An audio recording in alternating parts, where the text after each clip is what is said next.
Hello there. Here's another little video on prepositions and the prepositional group. The learning objectives are the following. You should gain an overall and initial understanding of what constitutes the prepositional group. Furthermore, you should gain an overview of how and when we use prepositions. And finally, you should learn new linguistic terms connected to prepositions and the prepositional group. First, something about prepositions in general. Prepositions are not grammatical words, and furthermore, prepositions cannot be inflected. Prepositions can consist of one word, for instance, in, on, at, with, etc. Or prepositions can consist of more than one word, for instance, as far as, instead of, etc. And now to the prepositional group. Here we have an example of a preposition followed by a noun group. The sentence is, the paper is on the table.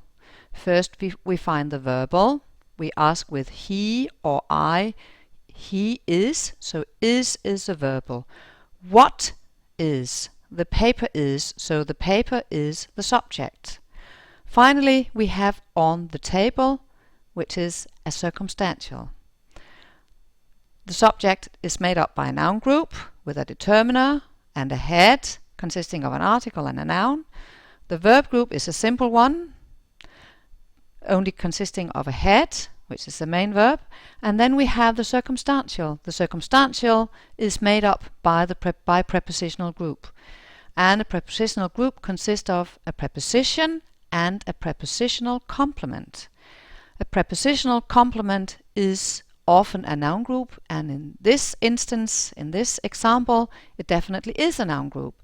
So the noun group here again consists of a determiner, which is an article, and a head, which is a noun. So this was a preposition followed by a noun group. Here we have a prepositional group where we have a preposition followed by a subclause, and it's a nominal subclause. The sentence is, the young man thought about how to leave the party. First we're going to find the verbal, which is he thought, consisting of a verb group that has a head, and it's a simple verb group, so it only has a head, and it's also the main verb then. Then we have a subject, the young man.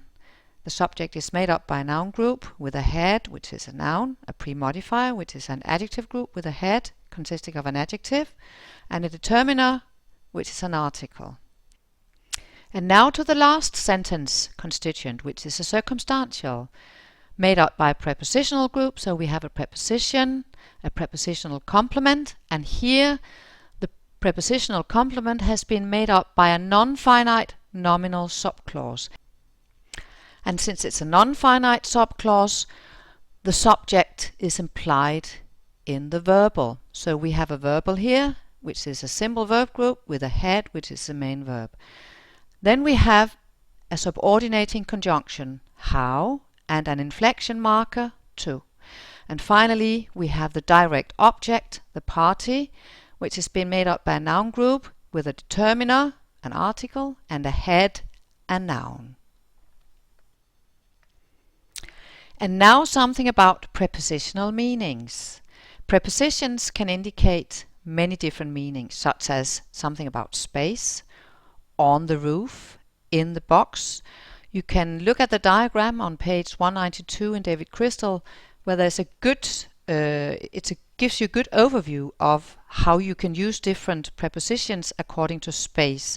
In general, you could say that if you use at, it's used about a point in time and space, at the corner, at the top. And if you use on, it's about surface, on the roof. If you use in, it's about areas, in the box, in the country, etc.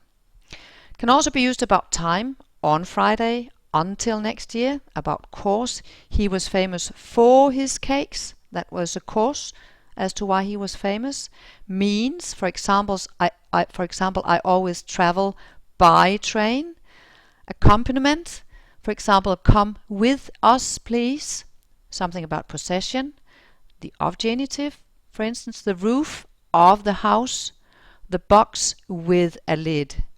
Also, support and opposition, for example, we are against racism. Also about concession, for example, he loved her despite her temper. And finally, it can be used together with to indicate exception and addition. For example, apart from the noise, it was great. Peter, as well as Sue, wanted the book. Often prepositions make up idiomatic expressions, and often prepositions are followed by certain words that make up idiomatic expressions. Some of the most common idiomatic expressions, including prepositions, must be learnt by heart, and this is sometimes quite difficult for Danish learners. If they want to look up what kind of preposition to use, you must teach your learners good dictionary strategies. They should not look up the actual preposition, but they should look up the word the preposition goes together with, for example, the preceding word or the following word. Finally, what are the functions of the prepositional group? Can be used, as we've seen, as a circumstantial. Peter is in London. Can also be used in direct objects. He gave he gave the present to his mother. The present is a direct object, and to his mother is the indirect object. Can also be used as a subject complement. She was in a really bad mood. Finally, prepositional groups can function as post modifiers in noun groups. The lady in the shop is nice, so in the shop modifies the lady. It gives us additional information about the lady. Can be used as a post modifier in an adjective group. She is the happiest of all ladies. Here, the prepositional group of all ladies post modifies happiest, gives us additional information about happiest. Finally, it can function as a post modifier in an adverbial group. And she is faster than the others. So by saying she's not just faster, she is faster than the others post modifies faster, giving us even more additional information. She's not just faster, she's faster even than the others. Right, that was all about prepositions, and as usual, this is the literature I've used. So now you should be able to read the pages as assigned to you in the study plan. Have fun!